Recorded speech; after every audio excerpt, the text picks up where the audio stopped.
¿Cómo están? Buenos días. Bienvenidos a este evento organizado por la Sociedad Peruana de Derecho Internacional acerca del cambio climático, sus implicancias jurídicas, algo sumamente interesante, novedoso. Vamos a conversar sobre eso a lo largo de más o menos una hora y media con interesantes ponencias y sean bienvenidos todos. Y lo primero que vamos a escuchar es un saludo de el embajador Maurtua, Óscar Maurtua de Romañá, presidente de la Sociedad Peruana de Derecho Internacional, sobre este interesantísimo evento que va a generar además una conversación entre nosotros. Adelante con el video, por favor. Señoras y señores, la Sociedad Peruana de Derecho Internacional tiene el placer de presentarles la edición de agosto de nuestro ciclo de conversatorios mensuales denominados Encuentros SPDI, abordando un tema de máxima urgencia y relevancia global, el cambio climático, la respuesta de los tribunales internacionales.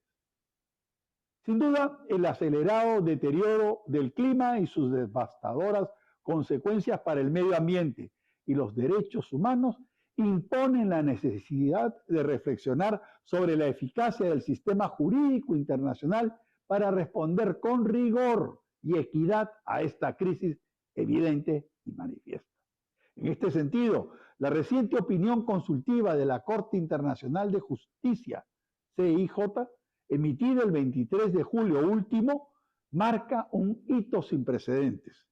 En ella, la Corte Internacional de Justicia declaró el cambio climático como, cito, un riesgo universal existencial, fin de la cita, y afirmó de manera unánime que los estados están obligados jurídicamente, más allá de los tratados específicos, a prevenir daños climáticos, a cooperar con buena fe y reparar perjuicios, incluso mediante restitución o compensación. Este pronunciamiento representa un antes y un después en la arquitectura del derecho ambiental internacional.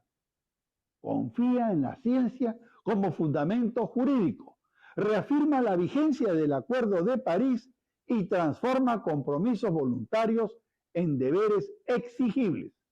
Además, amplía el espectro de responsabilidad estatal hacia la protección de derechos fundamentales desde la salud hasta la dignidad bajo el prisma del derecho internacional. La reciente controversia entre el Perú y Colombia en torno al distrito de Santa Rosa, Chinería, en la cuenca del río Amazonas, nos recuerda que los retos ambientales y territoriales muchas veces se entrelazan. La disminución del caudal en esta zona, fenómeno vinculado a factores climáticos y geográficos y al calentamiento global, ha generado inquietud en poblaciones fronterizas por su impacto en la navegabilidad y la actividad económica. Frente a ello, el Perú reafirma su soberanía y al mismo tiempo ratifica su voluntad de abordar estas situaciones mediante el diálogo, el respeto mutuo y el marco jurídico que rige irrestrictamente nuestras relaciones bilaterales. Esta disposición no solo protege la integridad territorial, sino que también evidencia que la cooperación interestatal es esencial para encontrar soluciones sostenibles en contextos donde los desafíos ambientales trascienden fronteras. Al igual que la opinión consultiva de la Corte Internacional de Justicia sobre Cambio Climático, subraya la obligación de los estados de actuar con responsabilidad global. Nuestra realidad amazónica demuestra que la gestión de recursos naturales, la preservación de ecosistemas y la resolución pacífica de diferencias requieren un compromiso jurídico y político que combine firmeza en los principios y apertura en la cooperación, pero siempre apegado a los derechos iniciales y primigenios.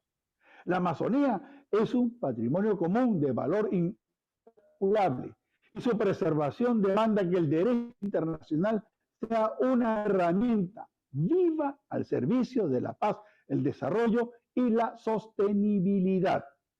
Para profundizar en el alcance de esta decisión y su implicancia en la práctica jurídica global, contaremos con la participación de destacados especialistas y miembros de nuestra prestigiosa y centenaria institución. La doctora Daniela Malapi Hernández, especialista en Derecho Internacional y docente universitaria, directora en la Universidad Tecnológica del Perú y vocal del Consejo Directivo de la Sociedad Peruana de Derecho Internacional. El doctor José Félix Pinto Basurco Barandiarán, integrante del Comité de Implementación y Cumplimiento del Acuerdo de París y presidente de SPIELS, Science and Policy en International Environmental Law, también vocal del Consejo Directivo de la SPDI. La doctora Luciana Cumpa García Naranjo, directora de la SPDI y experta en Derecho Internacional Humanitario y Derechos Humanos. El magíster Ramiro Escobar, periodista especializado en asuntos internacionales, quien fungirá de moderador de tan importante evento. El cambio climático, damas y caballeros, impone desafíos humanos, jurídicos y políticos de una magnitud inusitada. Este encuentro representa una valiosa oportunidad para interrogar el papel normativo de los tribunales internacionales, fortalecer la rendición de cuentas y promover respuestas legales que superen el retraso institucional y moral frente a una crisis que afecta a todos, hoy y en el futuro. Agradecemos vuestra presencia y les invitamos a participar con el entusiasmo y reflexión que caracteriza a nuestra comunidad académica. Reafirmemos juntos nuestro compromiso con un derecho internacional ambiental eficaz, justo y protector. Por vuestra atención, muchas gracias. Muchas gracias, embajador Maurtua. Ha sido un mensaje muy interesante. Fíjense, dos palabras que van apareciendo en esta conversación. Máxima urgencia, máxima urgencia. Se trata de un problema, como ha dicho la Corte Internacional, que implica un riesgo existencial. Vamos a conversar con ahora las ponentes y el ponente, y vamos a darle la palabra primero a la doctora Luciana Cumpa García Naranjo. Luciana Cumpa García Naranjo es directora ejecutiva de nuestra asociación, de la Sociedad Peruana de Derecho Internacional, y es editora de la revista peruana de Derecho Internacional, que es la revista de la sociedad. Es graduada en Derecho y Ciencia Política por la Universidad Nacional de San Marcos y candidata a magíster en Derecho Constitucional y Derechos Humanos por la misma universidad. Se ha especializado en Derecho Penal Internacional en el Instituto de Estudios Legales Hugo Grocio de la Universidad de Leiden, los Países Bajos. Derecho Internacional Humanitario en la Academia de Derecho Internacional Humanitario y Derechos Humanos de la Universidad de Ginebra, en Suiza, y ha participado en el curso de Derecho Internacional de la Academia de Derecho Internacional de La Haya. Es diplomada además en Derechos Económicos, Sociales y Culturales por la Universidad de Buenos Aires y en Seguridad y Defensa Nacional por el Ministerio de Defensa del Perú. Fue premiada con la beca de Macrouniversidades de América Latina y el Caribe para realizar una estancia de investigación en el programa de posgrado de Derecho de la Universidad Nacional Autónoma de México. Y ha sido nombrada miembro del Consejo Consultivo de la Presidencia del Poder Judicial para el periodo 2018.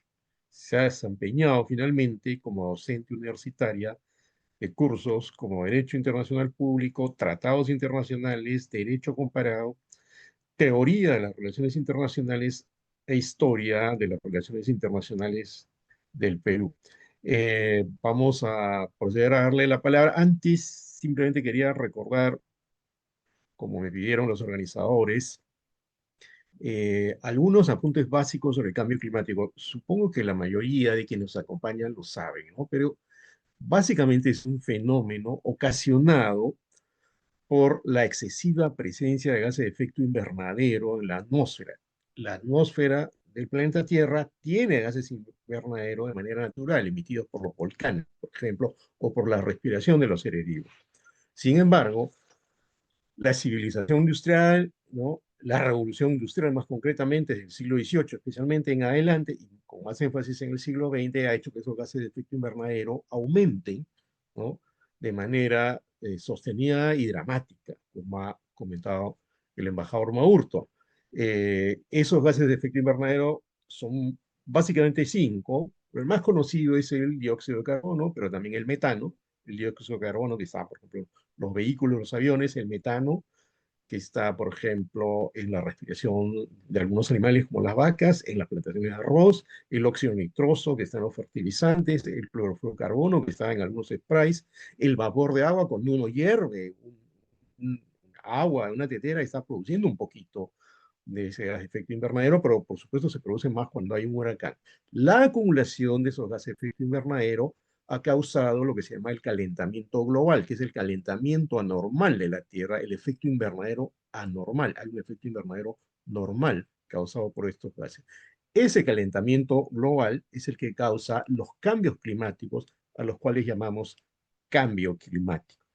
Eso quería comentarlo como introducción para que nos ubiquemos más en el tema y veamos cuáles son las implicancias jurídicas de este fenómeno que está causando, por ejemplo, en el Perú, deglaciación muy severa en los Andes, ¿no?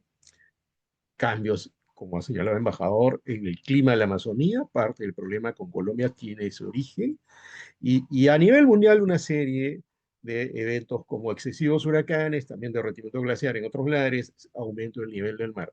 Entonces, hecha esta introducción, le damos la palabra a la doctora Luciana Cumpa por 20 minutos, quien nos va a explicar su punto de vista sobre ese tema tan interesante, tan urgente. Por favor, doctora Cumpa. Muchas gracias, Ramiro, por acompañarnos esta mañana en este encuentro. Ramiro también es miembro asociado de la Sociedad Peruana de Derecho Internacional, así que para nosotros es tener aquí un compañero de nuestra institución moderando y apoyando estos conversatorios mensuales que realizamos desde la sociedad. Bien, yo voy a dedicar mi exposición, espero no extenderme demasiado, relativa a la opinión consultiva del Tribunal del Mar, ¿no? Referente a las obligaciones internacionales de los estados en función al cambio climático. Bien. Bien, como ya nos explicaba Ramiro, pues esta cuestión del cambio climático implica un desafío global, ¿no? Y en especial, diría yo, para los estados insulares, que son aquellos que se van a ver afectados territorialmente porque están perdiendo, de hecho, territorio. Algunos tienen esta preocupación, ¿no? De prácticamente desaparecer a partir de la elevación de las aguas. Bien, y esta opinión consultiva fue promovida justamente por un grupo llamados los pequeños estados insulares en desarrollo, que le plantearon, y fue de hecho la primera opinión, la primera consulta, ¿no? Que se le hizo a un tribunal internacional en esta materia, ¿no? Los colegas que nos acompañan esta mañana, que son Daniela Malapi y el doctor José Pinto Basurco, pues van a hablar de lo que han planteado desde su perspectiva la Corte Interamericana y la Corte Internacional de Justicia. Entonces, esta primera opinión consultiva que se solicita en el año 2022 y que es expedida en el año 2024, va a dar una serie de aportes que esperamos que pues, nuestra audiencia pueda apreciar de manera comparativa con los otros dos tribunales que van a comentar los colegas, ¿no? Entonces, una de las primeras cuestiones importantes por tratarse del Tribunal del Mar es cómo el tribunal hizo compatible, ¿no? Tomó las disposiciones que se encontraban en la CONVEMAR, la Convención de las Naciones Unidas sobre Derecho del Mar, que contiene una disposición que establece la obligación internacional de los estados de proteger el medio marino y cómo esto lo hizo compatible y la articuló con obligaciones que habían asumido los estados en otros instrumentos internacionales tales como el Acuerdo de París. Y a propósito de ello, conviene sí hacer un pequeño comentario sobre la COMEMAR y qué es la COMEMAR, ¿no? Ya todos sabemos, bueno, la COMEMAR ha sido un instrumento muy mentado en nuestro país justamente por esta controversia relativa a los espacios marítimos, pero no debemos olvidarnos que la COMEMAR, ¿no? Aprobada en 1982, realmente constituye hoy por hoy lo que le dicen una constitución de los océanos, ¿no? Es decir, es un instrumento que eh, vamos a decir así, ha positivizado, ha codificado una serie de prácticas, ¿no?, del derecho internacional consuetudinario del mar. Es por eso que el Estado peruano, a pesar de no ser parte de la CONVEMAR, de hecho practica disposiciones que están en la CONVEMAR, pero no por ser parte de la CONVEMAR, sino por ser este derecho consuetudinario. De ahí que es importante que nosotros tomemos en cuenta este pronunciamiento del Tribunal del Mar, porque de alguna forma también impacta en las obligaciones internacionales del Perú, porque el Perú también participa en diversos espacios multilaterales donde se abordan estas cuestiones referentes a la lucha contra el cambio climático o protección de los espacios marinos. Bien, entonces, ¿cómo es que empieza esta opinión consultiva, no? Como ya dije al inicio, en el marco de la CONVEMAR, un grupo de estados constituyeron una comisión de pequeños estados insulares sobre cambio climático, conocido por sus siglas de COSIS, en 2022, y plantearon a la CONVEMAR una serie de preguntas. En estas preguntas lo que se buscaba era aclarar las obligaciones de los estados bajo la CONVEMAR, pero frente al cambio climático. Esto amparado en el artículo 192 de la CONVEMAR, que establece, como ya les decía anteriormente, una obligación general. El tribunal se tomó solamente, vamos a decir así, 2 años, como ven en las fechas, para expedir esta opinión. Y esto ya demuestra una primera urgencia, ¿no?, sobre expedir esta disposición. Una de las primeras cuestiones que se le preguntan bueno, fueron 3 cuestiones en realidad, ¿no? En primer lugar, ¿cuáles eran las obligaciones de los estados para prevenir, reducir y controlar la contaminación marina derivada de los gases de efecto invernadero? La segunda era, ¿en qué consistían estas obligaciones de proteger y preservar el medio marino frente a los impactos climáticos? Y la última era la relación entre la CONVEMAR y el cambio climático. Entonces, ¿cuáles fueron los principales aportes del tribunal? En primer lugar, es bien interesante y bien importante porque este tribunal, ¿no?, ya, dado que emitió esta opinión antes que los otros tribunales, antes que la Corte Interamericana y la Corte Internacional de Justicia, este tribunal reconoció al Grupo Intergubernamental de Expertos sobre el Cambio Climático, conocido por sus siglas IPCC, como la entidad, vamos a decir así, de mayor autoridad científica para determinar qué era el cambio climático, cuáles eran sus efectos, por qué era producido. Este grupo de expertos que se ha desarrollado en el seno de la ONU ha emitido una serie de informes que han sido tomados como insumos o como fuentes primarias para que el Tribunal del Mar emita esta disposición. Y es bien importante, además, porque el Tribunal del Mar se basa justamente en estas evidencias científicas para poder desarrollar su razonamiento jurídico. Y en uno de estos informes, específicamente en el informe del 2014, es que el IPCC señala que hay un consenso científico basado en evidencia robusta y multidisciplinaria que determina con un 95% de certeza que las actividades antropogénicas constituyen la causa dominante del calentamiento global observado desde mediados del siglo XX. Esta afirmación el Tribunal del Mar la hace suya y la utiliza para reconocer el cambio climático y sus efectos. Es decir, dejar a un lado estas otras afirmaciones que son negacionistas del cambio climático y reconoce en sí la existencia del cambio climático en función a estas evidencias científicas, a la par, como ya les dije, que reconoce al IPCC como la entidad a nivel global de mayor autoridad para enviar evidencias científicas sobre cambio climático.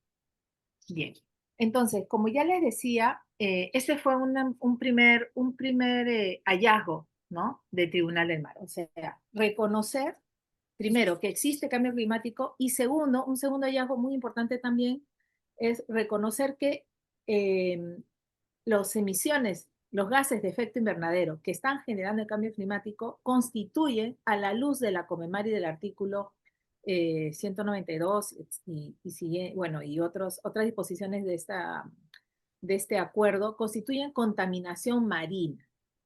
Y esto es bien importante, porque, como ya les decía, el Tribunal del Mar toma las nociones que se esbozan en la CONVEMAR y las conjuga justamente con el fenómeno de cambio climático. Entonces, les repito, un primer aporte fue reconocer el cambio climático como tal, ¿no? Con evidencia científica, y reconocer que los gases de efecto invernadero generaban contaminación marina bajo la CONVEMAR. Hay que tomar en cuenta también que el medio marino hoy por hoy también está sufriendo los efectos, los embates del cambio climático.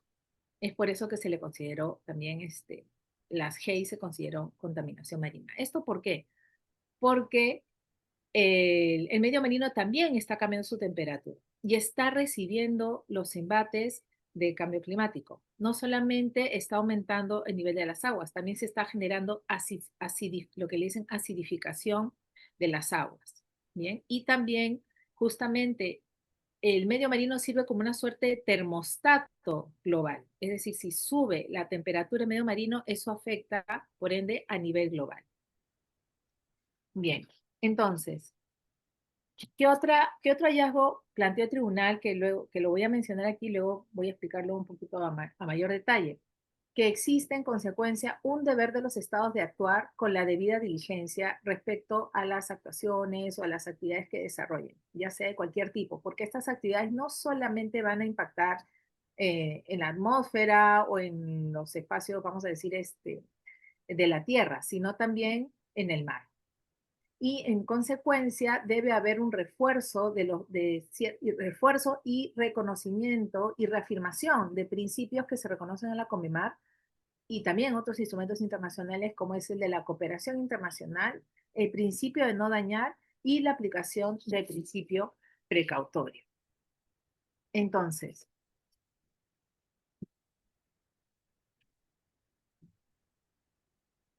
¿a qué se refieren estos principios? Bien, el tribunal señaló que en relación al principio de cooperación internacional es una obligación vinculante y de hecho sería una de las cuestiones más innovadoras en el sentido de que interpretó los artículos 197 y 200 de la CONVEMAR que exige a los estados, en el marco de la obligación de la cooperación internacional, compartir sistemáticamente información científica y técnica, así como desarrollar planes conjuntos de mitigación y proporcionar asistencia técnica a los estados más vulnerables. Igualmente, al reconocer el principio de no dañar, establece un límite a la actividad discrecional de los estados, ya que no es que un Estado pueda desarrollar actividades indistintamente sin controlar los gases del efecto invernadero, sino que los Estados deben actuar con la debida diligencia, es decir, ejercer una evaluación para regular sus actividades bajo su jurisdicción y que pudieran contribuir a cambio climático oceánico. Y luego tenemos la aplicación o el establecimiento de la obligación de aplicar el principio precautorio como un imperativo jurídico también a la luz del artículo 206 de la CONVEMAR, que va a obligar a los estados a aplicar medidas preventivas ante riesgos climáticos, ¿no? Incluso cuando exista incertidumbre científica. Otro gran aporte de esta opinión consultiva del Tribunal del Mar es el reconocimiento de la RCD o de las responsabilidades comunes y diferenciadas en la CONVEMAR.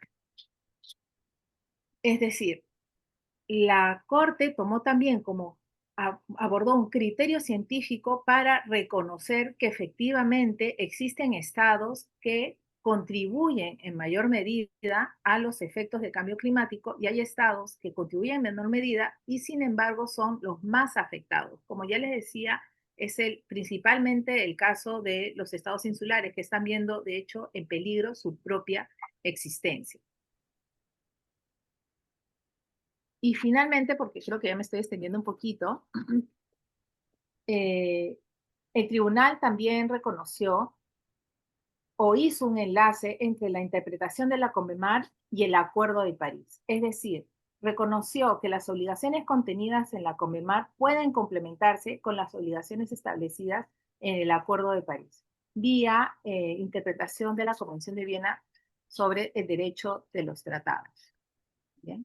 Entonces, para los efectos prácticos, un Estado que es parte de la COMEMAR, así como el Acuerdo de París, va a tener ciertas obligaciones prácticas, como es la de armonizar sus estándares, reforzar el principio de no regresión, es decir, no reducir estos estándares de lucha contra el cambio climático y generar un piso mínimo de protección.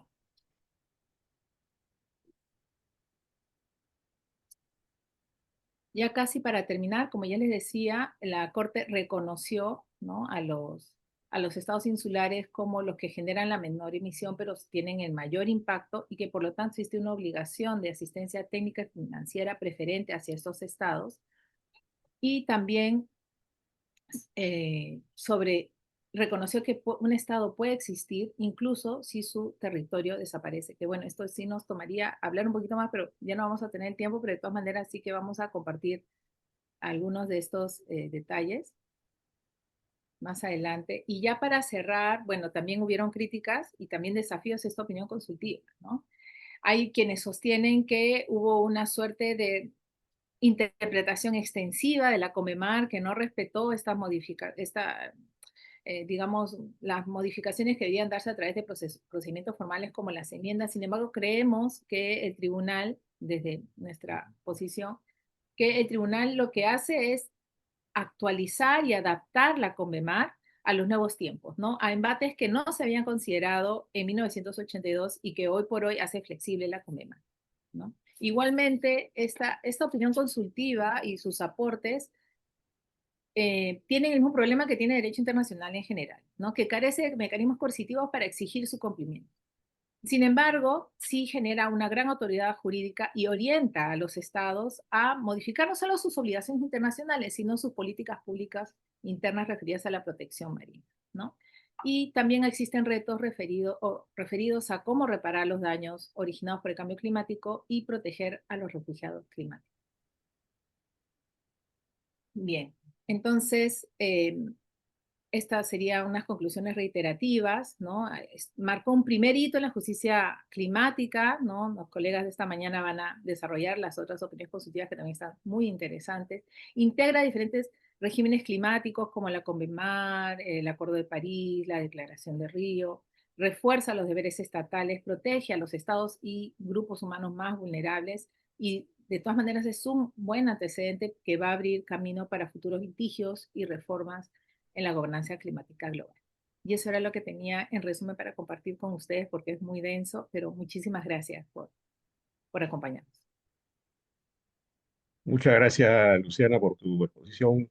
Muy interesante esto, que sean las pequeñas islas como Vanuatu, Kiribati, Tonga, que son las que han presionado, han hecho incidencia para que esta opinión consultiva salga y están creando un debate mundial, ¿no? Fue noticia de primera plana en algunos medios internacionales como la BBC.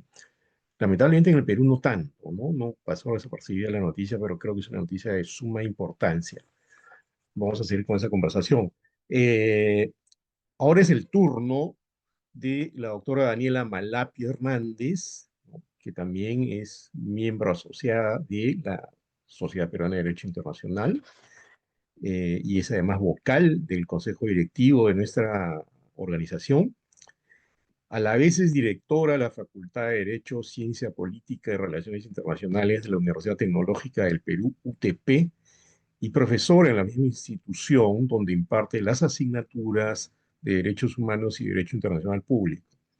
Candidata a doctora en Derecho por la Universidad Nacional Mayor de San Marcos, cuenta con un diploma en Seguridad y Defensa Nacional por el Ministerio de Defensa de nuestro país y es instructora en Derecho Internacional Humanitario por el Centro de Derecho Internacional Humanitario y Derechos Humanos de la Dirección General de Educación y Doctrina del mismo ministerio, el Ministerio de Defensa. Participó además en el curso de Derecho Internacional y Relaciones Internacionales Vitoria-Gasteiz de la Universidad del País Vasco y en el curso de Derechos Humanos en la Universidad Pompeu Fabra de Barcelona. Es autora, asimismo, de diversos artículos de investigación y ha sido ponente en eventos en Lima, Quito, Barcelona y otros lugares. Doctora Daniela Malapi, por favor, su ponencia. Gracias. Muchísimas gracias. Gracias, profesor Ramiro Escobar. Para mí es un enorme placer compartir esta mañana una temática tan importante con distinguidos miembros de la sociedad. Yo lo admiro mucho, así que aprovecho el espacio para decírselo. Gracias Muchas siempre por gracias. sus atinados comentarios desde las comunicaciones. Muchas Y mi gracias, Daniela. agradecimiento, gracias. Y mi agradecimiento también a los demás ponentes, el doctor José Félix Pinto Basurco, a la doctora Luciana Cumpa, que siempre aportan con sus comentarios tan atinados en la temática del derecho internacional, y evidentemente al embajador Oscar Maurtua por convocar estos espacios mensuales. No es fácil y se está logrando desde hace un tiempo ya. Voy a permitirme compartir un slide nada más. Ojalá eh, que se pueda ver. Creo que sí se ve, ¿no? Bien, la opinión consultiva que voy a tratar de abordar de forma resumida tiene que ver con el reciente pronunciamiento de la Corte Interamericana de Derechos Humanos en la opinión 3225, ¿no? Intitulada Emergencia Climática y Derechos Humanos.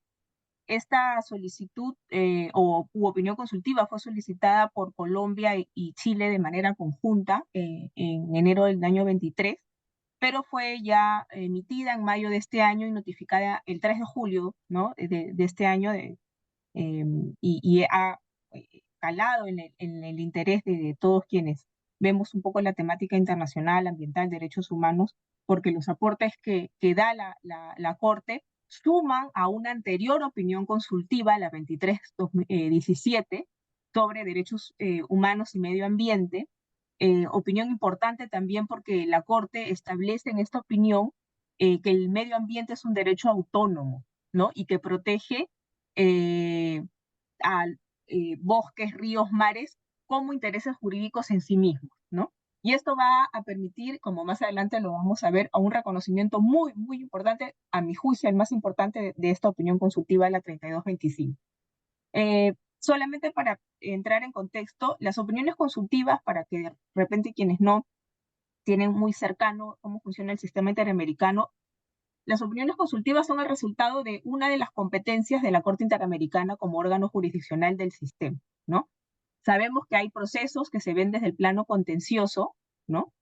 Donde se emiten sentencias vinculantes, pero en las opiniones consultivas la Corte hace dos ejercicios. Por un lado, estudia la compatibilidad de las normas internas de los estados con la convención, a que hace un control directo de convencionalidad, y de otro lado, interpreta la Convención Americana y otros tratados del sistema concernientes a la protección de derechos humanos, ¿no? Entonces, esta opinión 3225 justamente se aboca a este segundo rol, digamos, de interpretación de la convención y en estricto del protocolo de San Salvador, ¿no? Ahora bien, esta opinión asciende porque, a decir de la misma Corte, eh, este pronunciamiento ha sido el más participativo de su historia, porque se han presentado 263 aportes escritos devenidos de más de 650 personas y organizaciones, ¿no? Con lo cual se ve el interés de los estados, de las organizaciones y de los individuos en participar sobre este tema tan importante como es la emergencia climática. En general, como podemos ver en el PPT, el pronunciamiento central se divide en dos partes, ¿no? Uno referido a definir qué es la emergencia climática, y la Corte explica por qué se constituye en una amenaza urgente para los derechos humanos, y otra parte referida a exponer las obligaciones de los estados frente a esta crisis, pero desde la perspectiva de derechos humanos. Para la primera cuestión, la Corte, como bien ha sido definido por el Tribunal del Mar, y el profesor Ramiro Escobar también lo dijo en la parte introductoria, si bien la crisis climática se puede originar por cuestiones naturales, evidentemente, sobre todo se está originando por cuestiones antropogénicas, ¿no? De hecho, la Amazonía está sufriendo temas de deforestación y uso intensivo de combustibles fósiles, lo que está acelerando el calentamiento global, ¿no? Eh, Impacta también estos fenómenos en los países del Caribe, como bien lo ha dicho la doctora Luciana, porque al aumentar los niveles del mar, se generan fenómenos meteorológicos extremos, erosión costera, se afecta a la economía de las comunidades que viven en esta zona y evidente también los ecosistemas marinos como los arrecifes coralinos, ¿no? Estos efectos también se reflejan directamente en las personas, ¿no? Y lo hemos visto en nuestro país, ¿no? Mayor propagación de enfermedades como el dengue o la malaria en zonas cálidas. También hay un desplazamiento forzado en determinadas zonas de la región. Pérdida de medios de vida, especialmente para los pueblos indígenas que dependen y tienen una conexión estrecha, y eso es lo que tenemos que entender del Estado peruano, la conexión estrecha que tiene la comunidad indígena, los pueblos indígenas con su entorno natural, no solamente el lugar donde viven, es un lugar donde tienen relación de subsistencia, trabajo y alimentación directa. Eso la Corte lo ha establecido en muchas sentencias cuando ha visto temas de seguridad alimentaria y derecho a la alimentación, ¿no? Y como bien ha sido dicho, paradójicamente, los países que menos contribuyen a las emisiones de gases de efecto invernadero son los que más se están perjudicando, ¿no? La Corte se basa, entre muchas otras fuentes, en los informes del Panel Intergubernamental de Cambio Climático y hace referencia a que un aumento de la temperatura media global por encima de 1.5 grados podría activar puntos de inflexión climática con efectos irreversibles, ¿no? Esto ya se ha venido discutiendo desde hace mucho tiempo, ¿no? Pero hay que estar llamando la atención a través de estos documentos para que los estados puedan tomar medidas, ¿no?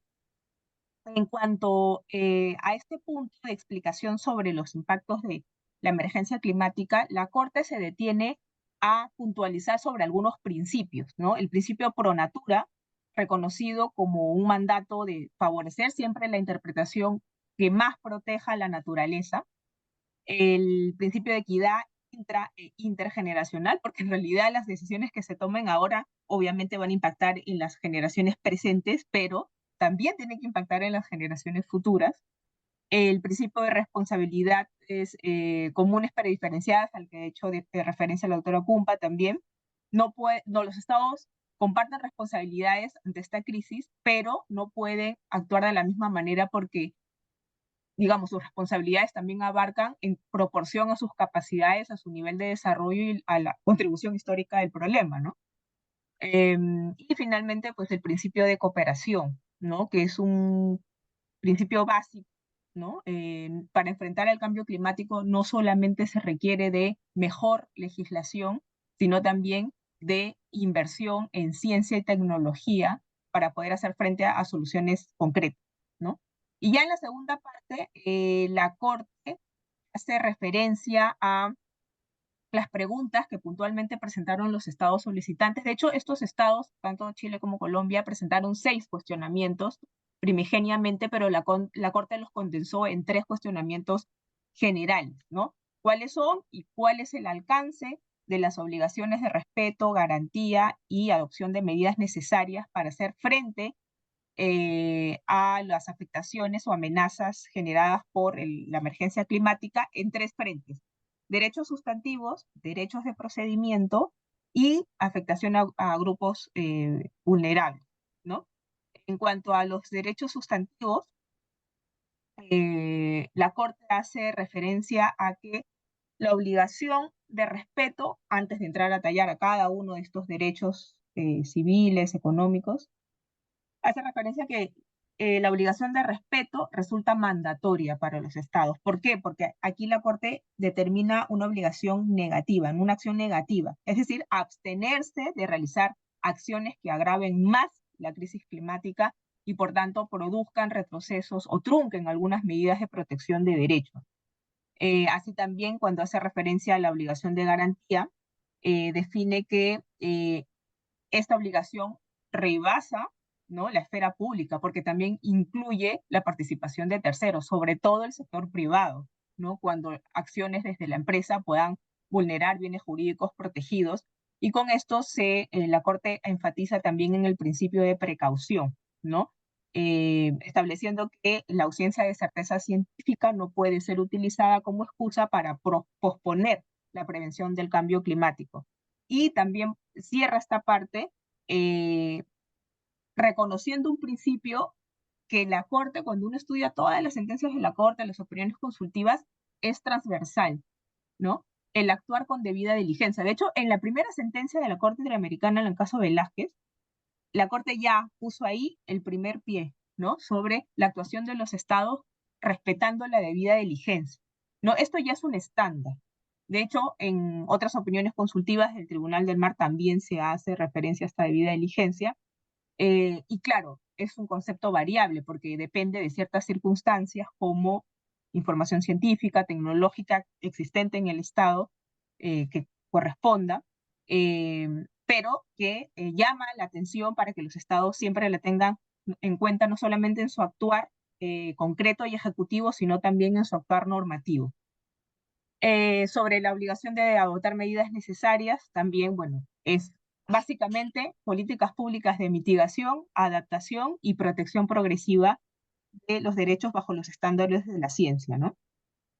Ya entrando de lleno, pero de forma resumida, sobre los derechos sustantivos propiamente, la Corte indica, ¿no?, que la emergencia climática impacta directamente en un medio ambiente sano, como derecho autónomo.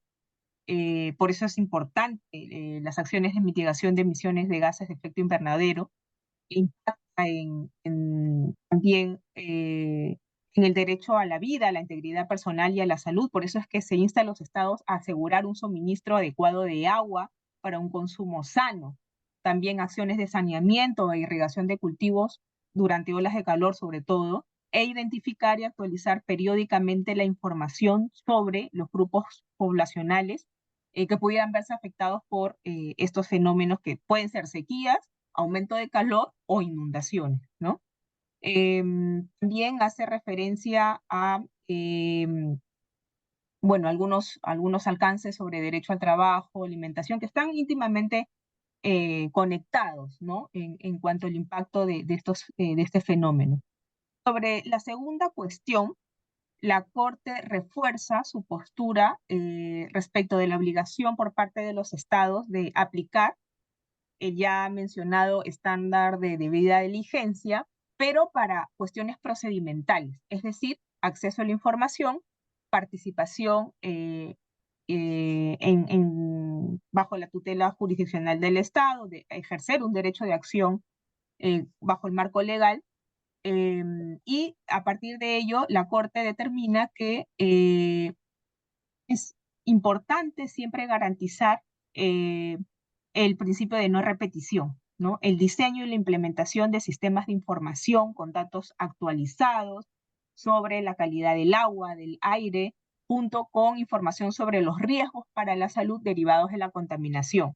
¿Qué es un derecho a un medio ambiente sano? ¿Cuáles son los medios para garantizar su protección? Por eso es que las políticas que desde el Estado se tengan que aterrizar para concientizar a los individuos, a los órganos del Estado, a la empresa privada, tiene que empezar por la información, una información clara, precisa y cercana.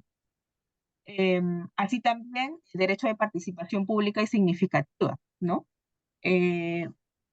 Desde las etapas iniciales, inclusive cuando se formulen políticas públicas de impacto climático, el Estado tiene ese deber, ¿no?, de garantizar que dicha participación sea pública, sin discriminación, equitativa y transparente, ¿no?, tomando en cuenta que esta obligación requiere de varios mecanismos adecuados que integren consulta y deliberación. Por ejemplo, cuando se hacen exámenes de impacto ambiental, tiene que ser conocido por las poblaciones que pudieran verse afectadas o hayan potenciales riesgos, ¿no? Y finalmente, el derecho a la justicia climática, ¿no? La Corte exige que existan varias vías efectivas y especializadas en el plano jurisdiccional para que los ciudadanos que pudieran ver afectados sus derechos climáticos, y no solamente la Corte hace un examen sobre la posibilidad de ejercer derecho de acción desde el ciudadano que vive en una zona que potencialmente puede ser afectada, sino inclusive ciudadanos que viven fuera de la frontera del Estado, pero cuyo impacto y efecto de algún acto que se cometa en el territorio de un Estado pueda llegar justamente a territorios más allá de la frontera, ¿no?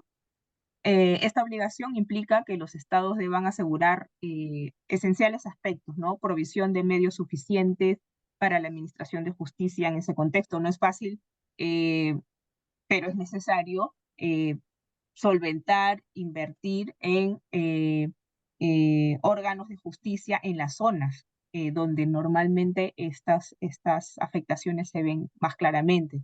La aplicación del principio pro actione es necesario porque así se garantiza el derecho de presentar las demandas, denuncias que correspondan, garantizar el plazo razonable. En derecho ambiental eh, a veces no es fácil presentar o cumplir con toda la cuestión probatoria, ¿no? Pero también es necesario que esto se conjugue con un plazo razonable dentro del marco de un debido proceso. Y las disposiciones adecuadas en materias de legitimación, representación, reparación sobre todo, ¿no? La Corte estima también que en cuanto a los derechos de procedimiento, eh, estos deben de entenderse de forma muy vinculada a la concepción de democracia, Estado de Derecho y derechos humanos, ¿no? Ya que la creciente inseguridad alimentaria, el deterioro económico o la escasez de agua no solo amenazan derechos fundamentales, sino que también representan un desafío para la estabilidad democrática, ¿no? Partiendo que en nuestra región, ¿no? Son evidentes las desigualdades económicas y sociales, eso lo vemos todos los días, y por tanto la polarización política es consecuencia también de esa desatención, ¿no? Por lo que se exige un mayor y mejor accionar a los funcionarios electos, porque también en parte de ellos depende estos cambios, ¿no? La Corte reconoce que la emergencia climática afecta, ya por último, en cuanto a la estructura de la opinión, a ciertos grupos vulnerables, ¿no? Niños, adolescentes, pueblos indígenas, tribales, comunidades campesinas, afrodescendientes, comunidad de pescadores inclusive, y determina la obligación de adoptar medidas diferenciales, ¿no? Y este concepto de adoptar medidas diferenciales, la Corte también lo repite en algunas otras, en otros análisis cuando tiene que analizar derecho al agua, derecho a la alimentación, ¿no? Los estados deben diseñar políticas, marcos legales e institucionales, pero que garanticen el acceso a servicios y sistema de salud de forma integral, eh, que sean accesibles, ¿no? Que sean de calidad, lo que implica contar evidentemente con infraestructura y el equipamiento necesario atendiendo a la zona donde debe ser ejecutada ese proyecto, ¿no? La participación inclusiva también en la toma de decisiones es muy necesario. De hecho, esta opinión es parte, ¿no? de esa inquietud que se debe despertar en los estados cuando se tienen que debatir leyes que tengan impacto ambiental, así como en la opinión consultiva se han recibido más de 200 escritos. También los estados deben generar esas políticas abiertas de recibir información para ver qué cosa piensa la ciudadanía respecto de su contexto ambiental, climático, ¿no? Entonces, los estados tienen esa obligación de fortalecer las instituciones representativas, no solamente en las ciudades, sino también en las comunidades, ¿no? Por ejemplo, en temas de autogobierno, gestión territorial, recursos naturales, tiene que recolectar datos desagregados sobre los impactos climáticos en sus territorios y las condiciones de vida, ¿no? Para que el diseño de esas políticas realmente protejan su cultura, sus modos de vida, la seguridad hídrica, ¿no? Y evidentemente también tomar acciones administrativas para eliminar las barreras, que muchas veces son barreras burocráticas de acceso a la justicia, crear vías adecuadas para generar un sistema cultural efectivo y que provea la defensa legal gratuita, contando con traducción e interpretación en las zonas que correspondan, ¿no? Un aporte importantísimo de esta opinión consultiva, y con esto ya termino, es que la Corte da los pasos básicos para poder reconocer a la naturaleza como sujeto de derecho, ¿no? Este tema, si bien ha sido ya desarrollado en algunas constituciones de la región, es la primera vez que a nivel interamericano se traduce en un documento. Y si bien nosotros siempre pensamos que las sentencias son los documentos vinculantes del sistema, las opiniones consultivas también tienen un carácter vinculante, no por sí mismas, sino porque al emitirse una opinión consultiva se hace un control de convencionalidad y los estados que forman parte de la OEA justamente están obligados a cumplir con ese control de convencionalidad, porque le va a dar luces a que tanto la política pública, la legislación o las sentencias que se emitan en derecho interno se hagan a la luz de estas interpretaciones que se hacen en favor del respeto de derechos a partir de su interdependencia con el derecho ambiental. Dentro de 4 días, el día viernes, se va a desarrollar la cumbre de presidentes de la Amazonía. Nosotros tenemos un tratado, que es el tratado, la OTCA, ¿no? La Organización del Tratado de Cooperación Amazónica. Yo creo que es sumamente importante que los estados, yo sé que estamos en una coyuntura un poco fuerte, ¿no? Con esto del tema fronterizo, pero la Amazonía es un tema que no debe esperar. Ya hemos visto en Brasil, ¿no? Con los gobiernos de Bolsonaro, los incendios que arrasaron el año pasado, el 2022, que fue una cosa desastrosa, muy triste. La Amazonía siempre se dice es el pulmón del planeta, pero ¿qué estamos haciendo nosotros que somos los dueños para poder preservar este recurso, ¿no? Yo creo que esta va a ser una oportunidad de diálogo, espero que se llegue a buen puerto y sobre todo, y esto lleva solo para Perú, se tome en cuenta que Escazú es necesario.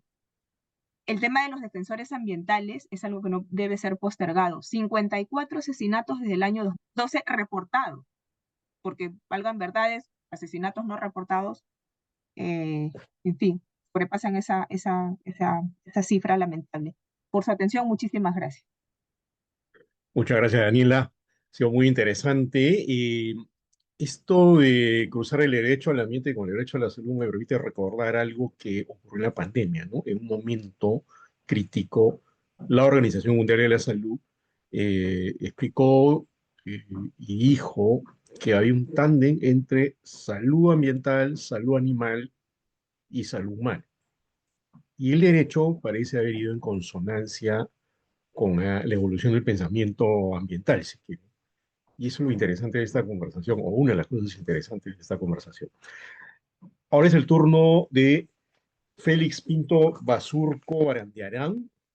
Él es abogado especializado en Derecho Internacional del Medio Ambiente y tiene experiencia en administración pública, tanto en el sector privado como en la academia.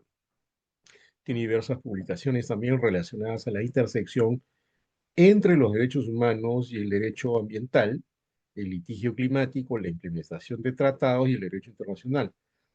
Ha seguido procesos intergubernamentales en diferentes capacidades, como delegado, como investigador, como asesor legal de la Secretaría de la Convención Marco de las Naciones Unidas sobre Cambio Climático, que es la convención que al final dio primero origen al Protocolo de Kioto y luego al Acuerdo de París, que lo promovió a nivel planetario. Y escribe también en el Earth Negotiations Bulletin. Ha recibido también becas de la Fundación Alexander von Humboldt y del DAT por su investigación sobre la implementación de tratados medioambientales en países en vía de desarrollo. Es doctor en Derecho Internacional Público por la Universidad Justus Liebig de Gießen, Alemania, máster en Estudios Avanzados en Derechos Humanos por la Universidad Carlos III de Madrid,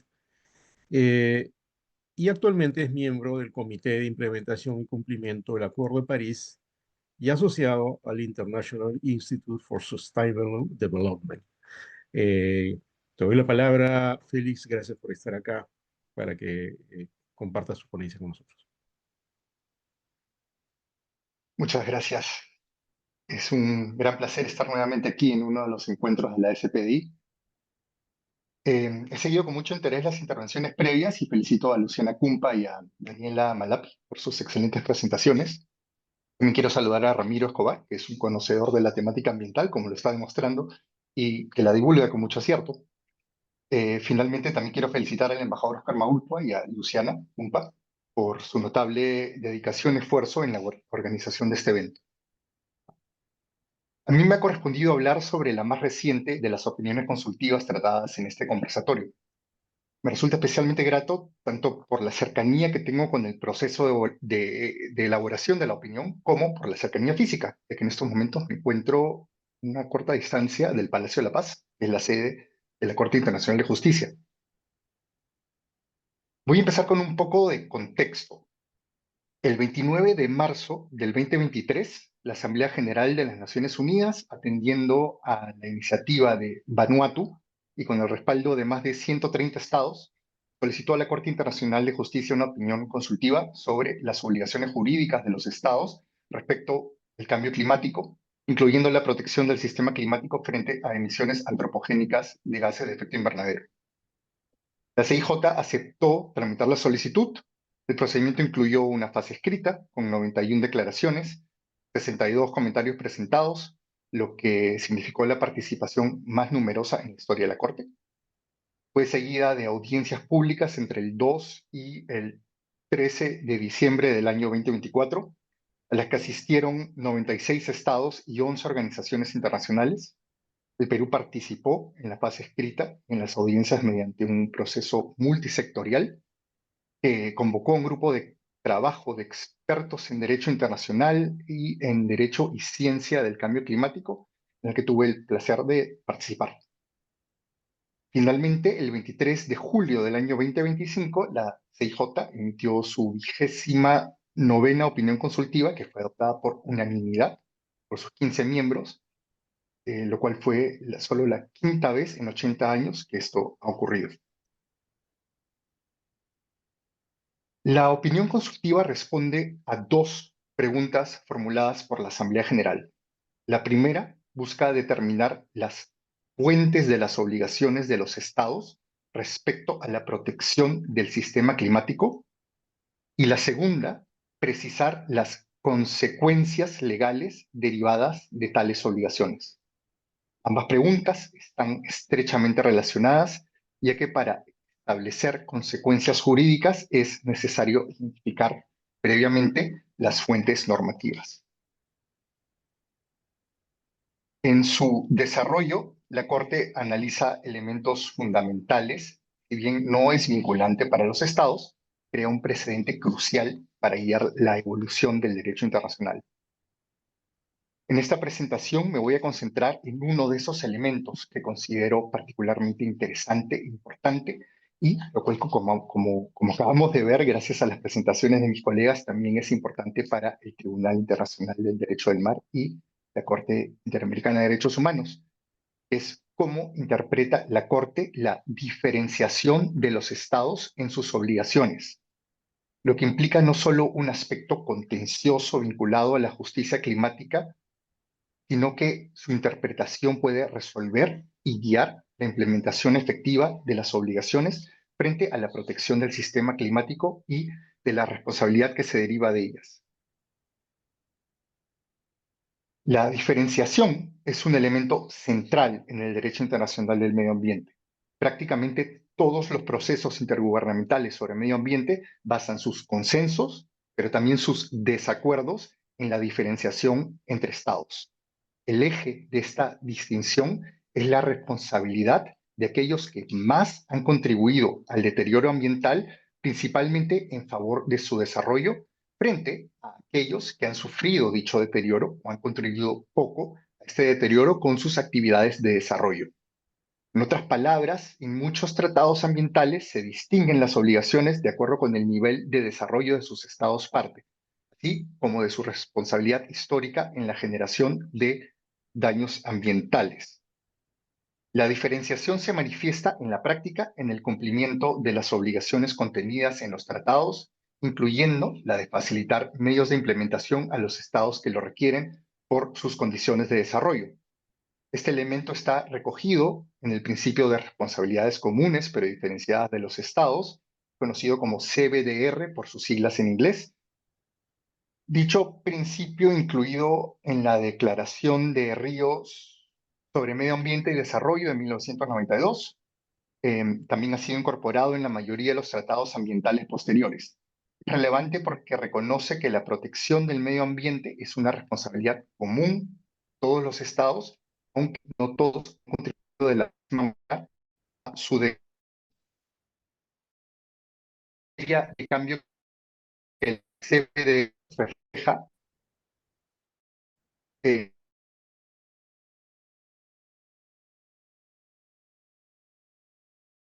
y se materializa en la Convención Marco de Naciones Unidas sobre Cambio Climático, el Protocolo de Kioto y en el Acuerdo de París, al asignar obligaciones diferenciadas a los estados parte según su nivel de desarrollo, directamente vinculado a sus emisiones de gases de efecto invernadero.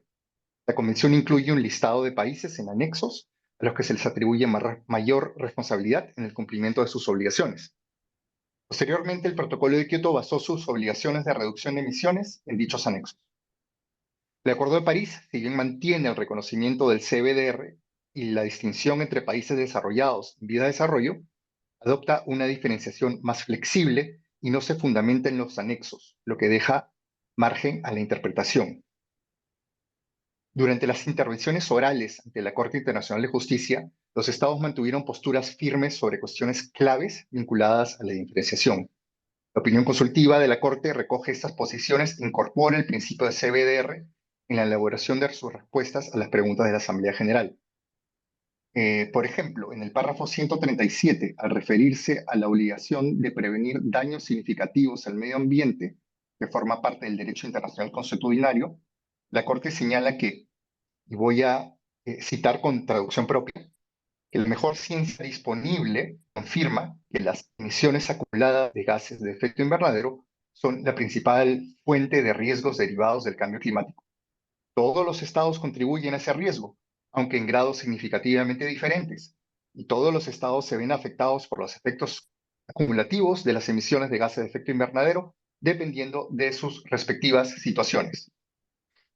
Este párrafo no solo recoge los fundamentos del CBDR, sino que deja claro que la base de la opinión se apoya en la mejor ciencia disponible, que según la Corte es la compilada por el panel intergubernamental de expertos sobre cambio climático en sus informes periódicos. Más adelante, en el párrafo 151, la Corte interpreta el CBDR de manera significativa al afirmar que este es una manifestación del principio de equidad que guía la interpretación de las obligaciones en los tratados medioambientales y que no establece nuevas obligaciones relevantes para la interpretación de tratados. La distinción es crucial. La Corte limita el CBDR a un criterio de interpretación sin reconocerle un contenido normativo autónomo.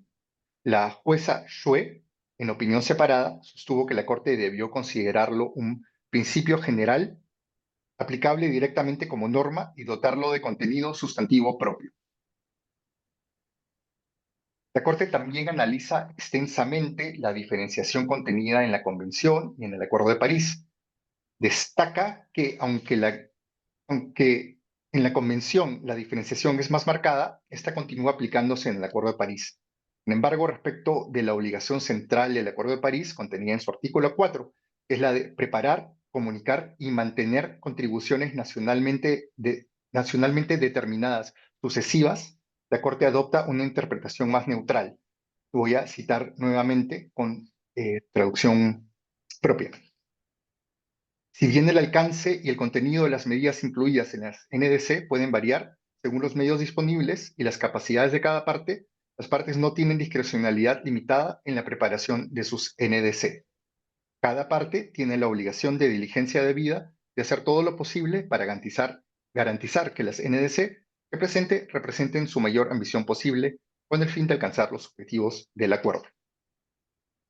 Esto significa que, bajo la interpretación de la Corte, la obligación de elaborar las NDC, que son los compromisos de mitigación de gases de efecto invernadero que realiza cada estado aparte, implica que todas las partes, sin distinción, deben hacer su mayor esfuerzo para dicho compromiso sea el más ambicioso posible. En la práctica, esto implicaría que, si se determina que un Estado no ha realizado su mayor esfuerzo para reducir sus emisiones de gases de efecto invernadero, se puede determinar que incurre en responsabilidad internacional por incumplimiento.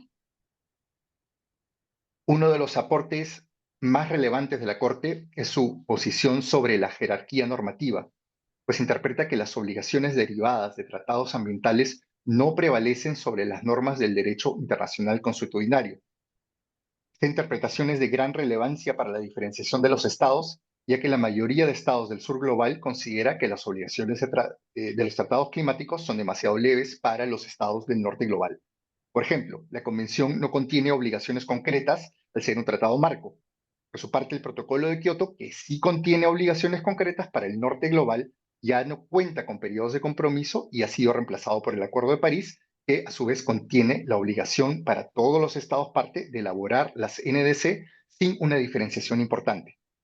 La obligación diferenciada del Acuerdo de París más concreta es la de que los países desarrollados proporcionen recursos financieros a los países en vías de desarrollo para el cumplimiento de sus compromisos bajo la Convención.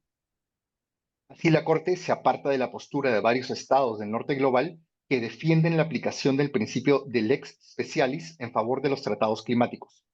Esta postura se basa en la interpretación de que como la Convención y el Acuerdo de París son normas explícitas sobre cambio climático, excluyen y o reemplazan a otros tratados y normas del derecho consuetudinario.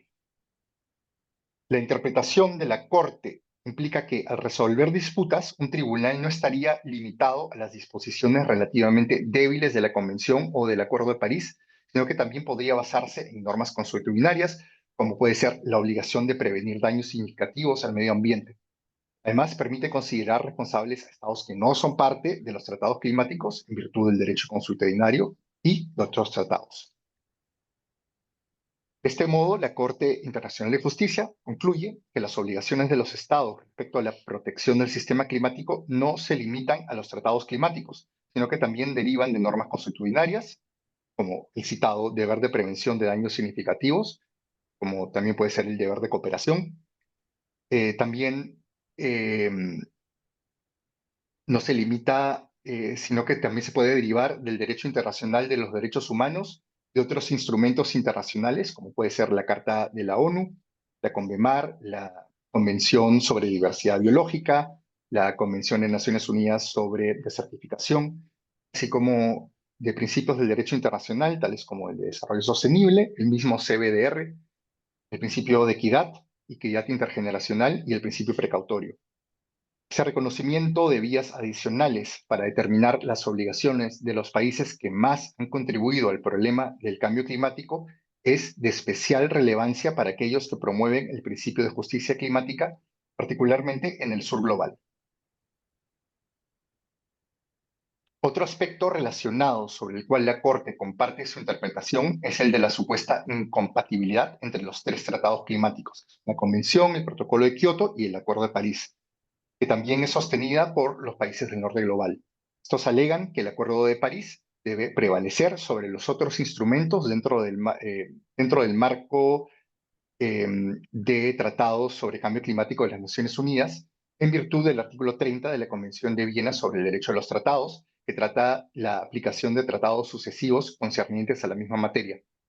La Corte determina que no existe tal incompatibilidad, ya que estos se apoyan mutuamente y que además todos los estados son parte de cada uno de esos tratados.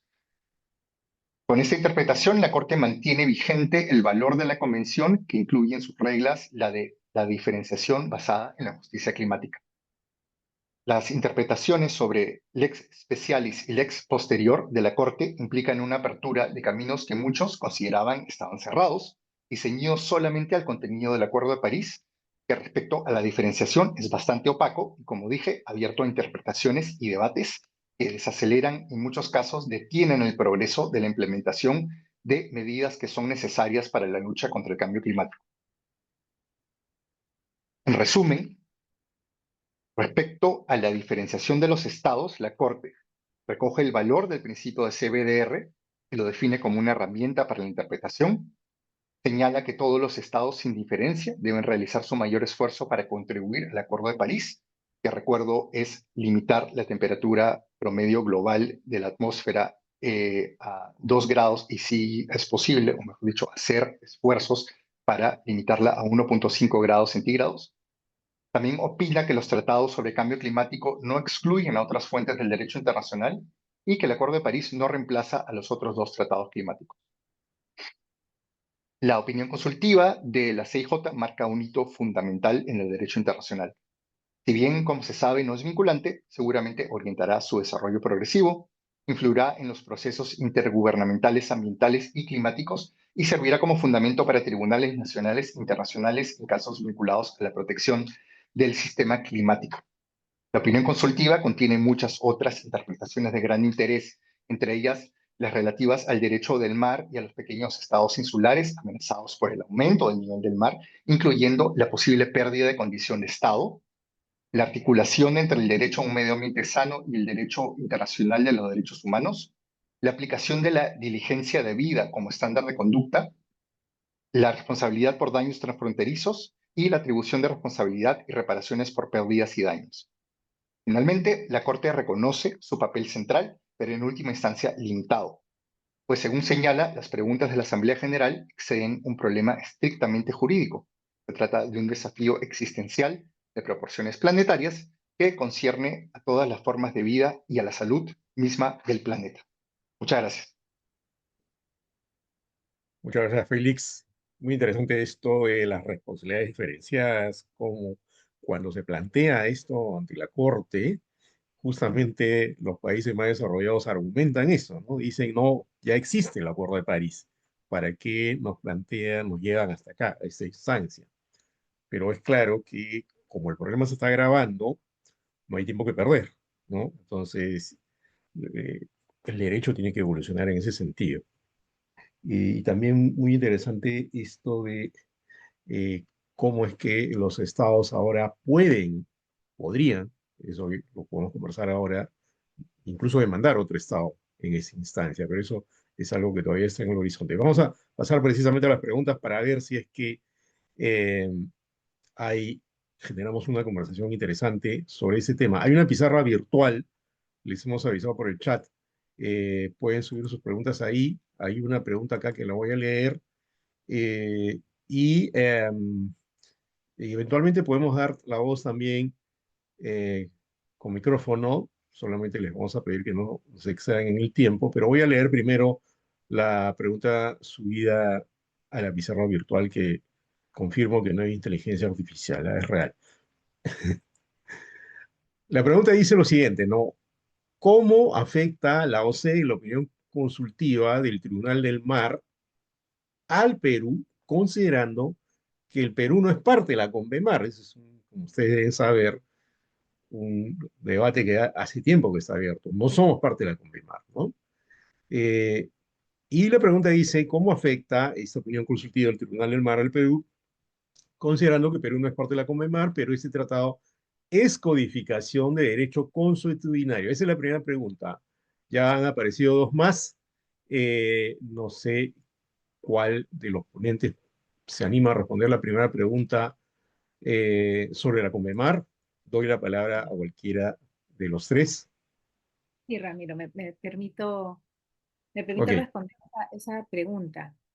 Eh, claro, lo interesante de este aporte de la opinión consultiva del Tribunal del Mar es que en sus disposiciones, o sea, para eso tenemos que entender, y como bien lo señala la pregunta, si bien no todas las disposiciones de la CONVEMAR son derecho internacional consuetudinario, gran parte de estas disposiciones sí lo son, ¿no? Es por eso que el Perú, así no sea parte de la CONVEMAR, está cumpliendo disposiciones de tipo de derecho internacional consuetudinario del mar que se encuentran codificadas en la CONVEMAR, ¿no? Esa es la primera idea clave. En segundo lugar, ¿cómo afecta esta opinión consultiva? Bueno, veamos los aportes de esta opinión consultiva, ¿no? Cuando les hablaba sobre el enfoque de precaución, ¿no? Que está en el artículo 206 de la CONVEMAR, este enfoque de precaución también se encuentra en la Declaración de Río, que es una declaración de Río sobre medio ambiente, en la cual también participó Perú, y que a la fecha aún es soft law, pero que sí que se encuentra positivizado en otros instrumentos internacionales. Bien, lo mismo el principio de no dañar como límite de discrecionalidad estatal, si bien lo reconoce el Tribunal del Mar, bien, en el marco de la CONVEMAR, también es un principio que se encuentra en el derecho internacional de medio ambiente, en otras declaraciones que empezaron como soft law y que luego este principio ha sido recogido en otros instrumentos internacionales. Lo mismo con el principio de cooperación internacional. Lo reconoce el Tribunal del Mar, pero el principio de cooperación internacional es un principio que antecede a la CONVEMAR y que no se reduce a la cooperación internacional para proteger el medio marino. El principio de cooperación internacional se encuentra en la Carta de las Naciones Unidas. ¿no? Entonces, lo que hace la Comemar es, perdón, la opinión del Tribunal del Mar es reconocer una serie de principios que ya se encuentran en otros instrumentos internacionales, también referidos al medio ambiente o al derecho internacional general, y que anteceden inclusive a la Comemar, ¿no? Pero el Tribunal del Mar los interpreta, ¿no? Y los explica sobre estos principios, qué obligaciones generarían a los estados en su desempeño en las actividades que desarrollan en el medio marino. Entonces, en ese sentido, claro, afecta al Perú y puede generar en el Perú ciertas obligaciones internacionales porque el Perú también desarrolla actividades marítimas, ¿no? Entonces, así no sea parte de la CONMEMAR, el Perú también es parte de otros instrumentos como es el Acuerdo de París, ¿no? Y eso fue sumamente interesante porque lo que hace el Tribunal del Mar es, el Acuerdo de París tiene este principio de cooperación, de reducción de gases de efecto invernadero, etcétera, y me estoy dando cuenta que los gases de efecto invernadero están afectando el medio marino, ¿no? Ujú. Entonces, Muy bien. lo que hace es compatibilizar tanto la COMEMAR con obligaciones internacionales de los estados que contienen en otros instrumentos. Eso quiere decir que las obligaciones internacionales que ha asumido el Perú en el marco del Acuerdo de París también afectarían o tendrían un impacto en las actividades marinas o marítimas que desarrolla el Perú y que podrían tener efectos sobre el cambio climático. Muchas gracias, Daniela. Me permito comentar algo chiquito antes de darle la palabra al embajador Juan Álvarez. Fíjense qué importante es que la opinión pública, los ciudadanos distingan lo que es el Tratado de Alta Mar que suscribió el Perú, una reunión reciente de la CONVEMAR, ¿no? El nivel de desinformación sobre estos temas es supremo, ¿no? Recuerdan que hubo protestas por esto y no se distingue una instancia de otro, como tampoco se distingue la CONVEMAR de el Acuerdo de París, ¿no? Y de esta opinión consultiva. Por eso es muy importante hacer difusión de esto. Le voy a dar la palabra al embajador Juan Álvarez Vita, que nos acompaña, y luego pasaremos o continuaremos con las preguntas virtuales. Embajador, tiene la palabra. Muy buenas tardes a todos ustedes. En primer lugar, mis felicitaciones al embajador Maúrtoa, también a Luciana Cumpa, son los dos motores que la Sociedad Peruana de Derecho Internacional tiene en estos momentos, con la colaboración de todos. Yo quisiera felicitar también a Ramiro Escobar por la conducción que está haciendo sobre esta sesión y decir también que he disfrutado muchísimo con las exposiciones de Liliana Cumpa, de Daniela Malaki y de José Félix Pinto Basur. En todas he encontrado un denominador común y que es el de hacer avanzar las normas jurídicas en lo que se refiere a, a este tema. Ahora, yo quisiera referirme en concreto. Se ha dicho que la Amazonía es patrimonio común. Sobre esto, hasta donde yo recuerdo, hay muchas divergencias sobre la cuestión de la subjetividad de posibles sujetos de derecho internacional. Y en este contexto, ya que también se ha mencionado que la cumbre amazónica que se realizará en estos días en Bogotá, ahí hay un punto muy interesante que se refiere a a la subjetividad que tiene el derecho de del derecho, bueno, de la tierra misma, ¿no? Entonces, eso quería vincularlo con la cuestión del patrimonio común y también cómo funciona ese aspecto que se va a tratar en la conferencia de Bogotá. O sea, la Amazonía como sujeto de derechos. Yo recuerdo estos temas siempre han traído muchísimos debates. Ese posible sujeto de derecho internacional, cómo ejercería sus derechos, ¿no? Valga la redundancia, pero es así. Es el mismo caso del sujeto internacional que es la humanidad. La humanidad, ¿qué entendemos por humanidad? Porciones de población que habitan en determinados países, pero como no hay una unidad como para señalar que haya un ente representativo de eso, me ha traído algunas inquietudes. Las, otro, otra cuestión es, se señaló aquí que las opiniones consultivas son vinculantes. Y por otra parte, otro miembro de este panel dijo todo lo contrario. Entonces, también es un tema como para desarrollarlo muchas horas y sé que hay limitaciones en cuanto al tiempo de que disponemos ahora. El- estos puntos entonces son los que yo pediría si los panelistas podrían precisar un poco, ¿no? Porque digo, hay posiciones que no coinciden, lo cual es normal. El debate o las exposiciones de hoy me han traído a la memoria cuando fui relator de las Naciones Unidas para el derecho a la salud como derecho humano. Entonces veo ahora toda esta generación joven coincide plenamente con ese criterio. Entonces estamos avanzando, ¿no? Estamos avanzando. Cuando yo hice un planteamiento de que debería haber en la Cancillería una sección dedicada a medio ambiente, recibí la respuesta no por vía oficial, sino por una carta del funcionario responsable. Esos temas son propios de países altamente desarrollados, no para un país como el Perú. Bueno, significa hay una evolución y yo quiero felicitarlos a todos. Estoy muy complacido por eso, por el mirar hacia adelante. Pero tengo estas inquietudes que he planteado ahora, que no son todas, pero estoy haciendo una síntesis muy apretada. Muchas gracias. Muchas gracias, embajador Juan Álvarez. Le cuento que cuando yo era jovenzuelo periodista, planteé un tema ambiental en una revista conocida, cuyo nombre no voy a decir, y me dijeron lo mismo, ¿no? Es un tema europeo. Nadie diría eso ahora.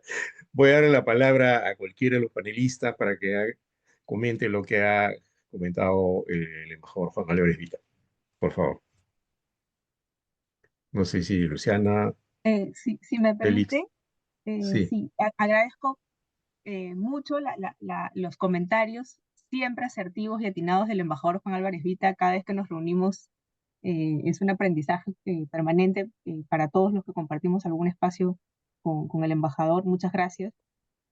Sobre el cuestionamiento de la naturaleza como sujeto de derechos, en verdad, con esta opinión consultiva, como mencioné, se genera una base, ¿no? Una base porque en realidad no existe un ordenamiento jurídico positivo que diga que la naturaleza es un sujeto de derecho, ¿no?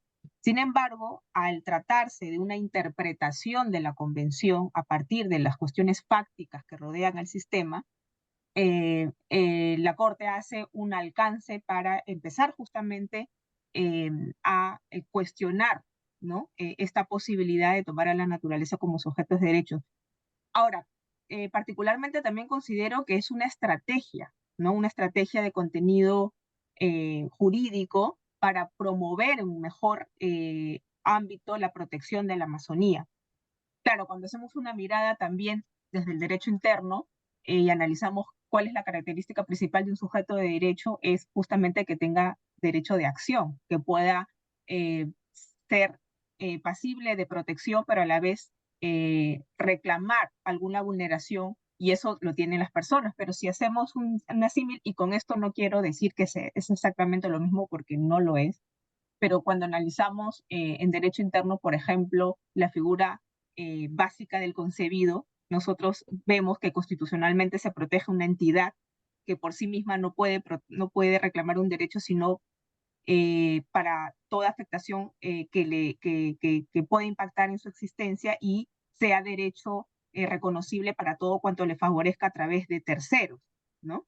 En el caso de la Amazonía no digo que sea lo mismo, pero se está hablando de entidades que en su momento, estamos hablando de pasos previos, primigenios, iniciales, en su momento, los estados tendrían que buscar el mejor mecanismo de representación para poder justamente vincular este derecho de reclamación, ¿no? Que de hecho se hace por extensión respecto de los individuos, desde su perspectiva particular y colectiva, porque la afectación a la naturaleza se percibe por la afectación que reciben los seres humanos en realidad cuando hay un grave perjuicio a los intereses propios de protección del suelo, del agua, etcétera, ¿no? Y respecto de la opinión consultiva como mecanismo vinculante dentro del sistema interamericano, eh, como bien también mencioné, no tiene el carácter de una sentencia. La sentencia sí es vinculante dentro del marco de la operación contenciosa que tiene la Corte, pero se hace una vinculación extensiva porque, como hemos mencionado también, al emitirse una opinión consultiva, la Corte hace una interpretación de los instrumentos que sí son vinculantes para los estados, ¿no?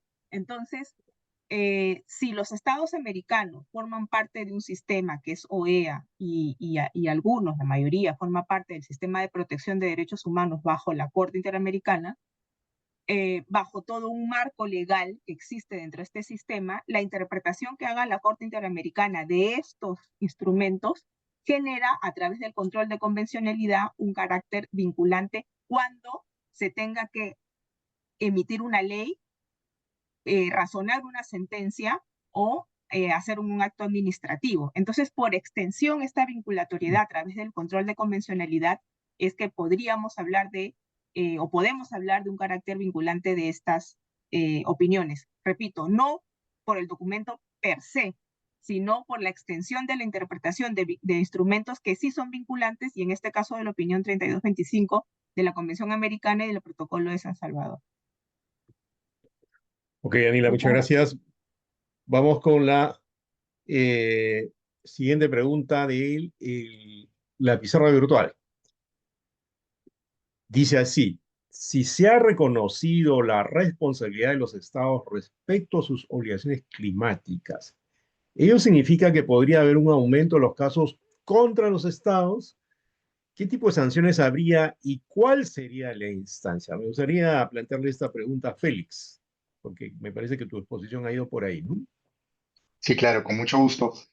Em, Antes de contestar esa pregunta, me gustaría saludar al embajador Juan Álvarez Vita. Yo también me alegro mucho de su presencia y quería hacer tal vez dos comentarios respecto a sus consultas, a sus preguntas. Respecto a los derechos de la naturaleza, efectivamente se trata de un ámbito del derecho bastante nuevo. Es desarrollado extensivamente en la academia y cada vez más académicos em, se meten en ese campo de estudiar los derechos de la naturaleza. También sé que hay algunos países que han desarrollado estos derechos en Latinoamérica, también en Nueva Zelanda, y creo que hay otros países más que han desarrollado y han implementado derechos de la naturaleza de manera concreta. Por ejemplo, al otorgarle el estatus de derecho a un río o a otro elemento de la naturaleza. La pregunta del embajador Juan Álvarez Vita es clave, es quién ejerce esos derechos, quién responde, quién protege esos derechos. Y lo que yo entiendo es que la manera en cómo se ejerce esa protección o ese disfrute de esos derechos es a través de representantes, que son los que son los managers, son los que administran los derechos del río, de otro elemento de la naturaleza. Y, y bueno, respecto a lo de la obligatoriedad de las opiniones consultivas, efectivamente creo que Daniela lo ha explicado muy bien. Creo que las opiniones consultivas, claro, formalmente no son vinculantes, pero tienen también un poder persuasivo, más de lo que ha señalado Daniela, que es que aclaran otras normas que sí son vinculantes para los estados. También tiene un poder persuasivo eh, que influye en el derecho y en la política, en este caso internacional. Ahora, la pregunta que ha hecho alguien en la pizarra sobre el aumento de casos relacionados a los estados es clave. Creo que lo primero que se le ocurre a uno cuando está pensando en cuáles son las obligaciones de los estados respecto al cambio climático y cuáles son las consecuencias de no cumplir esas obligaciones, uno piensa en litigio. Eh, y respecto al litigio climático, en principio, hay dos vías, la convencional y la consuetudinaria. La convencional es respecto al cumplimiento de los tratados climáticos, en este caso el cumplimiento del Acuerdo de París. Y la consuetudinaria es respecto a los elementos del derecho internacional consuetudinario, como puede ser el de no hacer un daño significativo al medio ambiente o prevención del daño significativo al medio ambiente.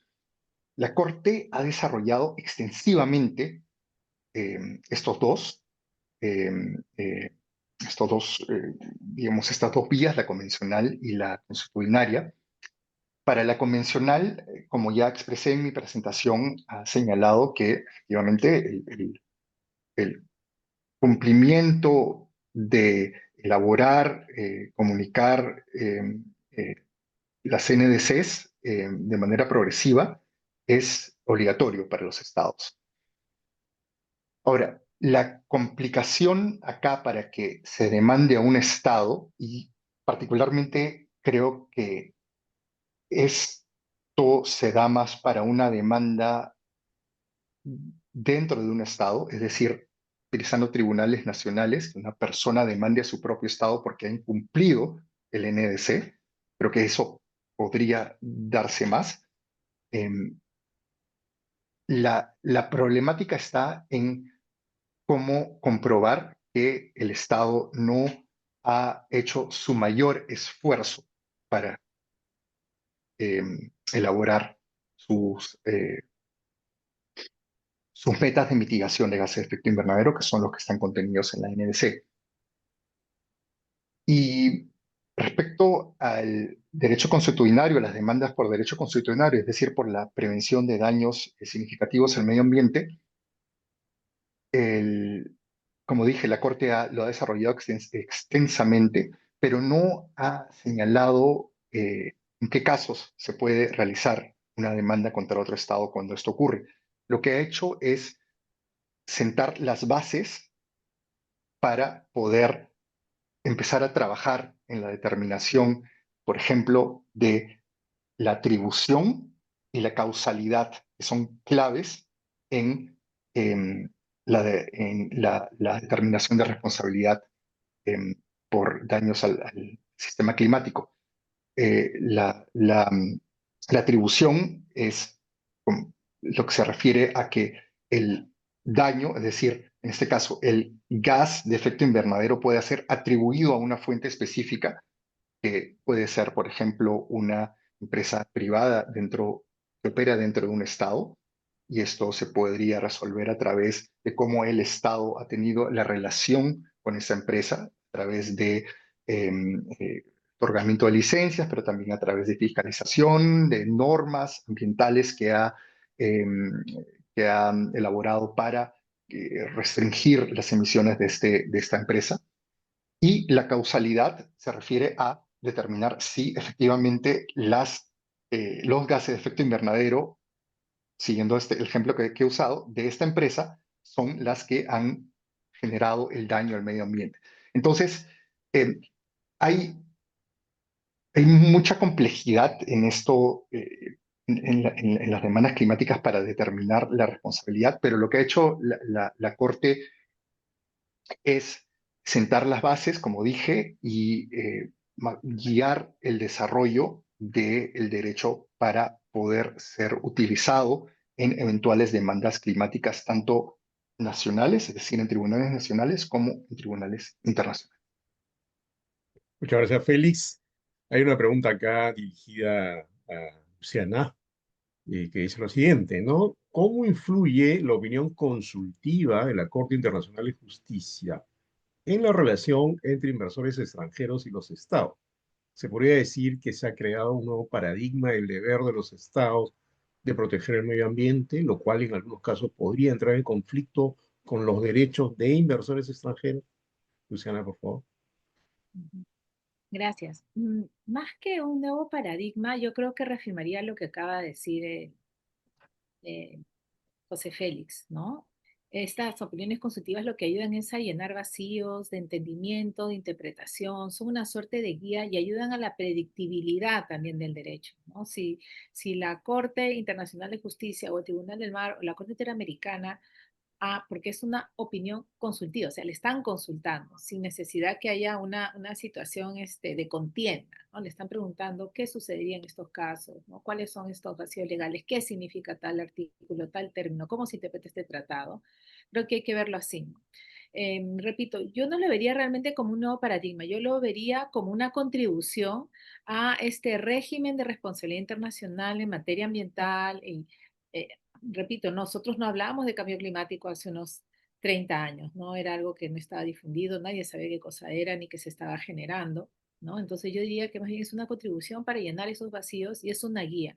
Y naturalmente los estados frente a estas opiniones consultivas, lo ideal es que las aborden, las analicen y las hagan aterrizar en su derecho interno y en sus políticas públicas y que con eso se generen estándares, ¿no? De protección y cualquier inversor extranjero, confío que debería tener en cuenta que una inversión privada que va a llevar desarrollo tiene que ser compatible con la sostenibilidad y con la protección del medio ambiente y con los derechos de las personas, ¿no? Entonces, em, más que pensar que estas opiniones consultivas pueden generar mayores conflictos, más bien lo que van a hacer es dar más luces, ¿no? Para que el desarrollo industrial, económico, se haga en línea, ¿no? Con el respeto a los derechos de las personas, a la protección del medio marino y a la protección del medio ambiente.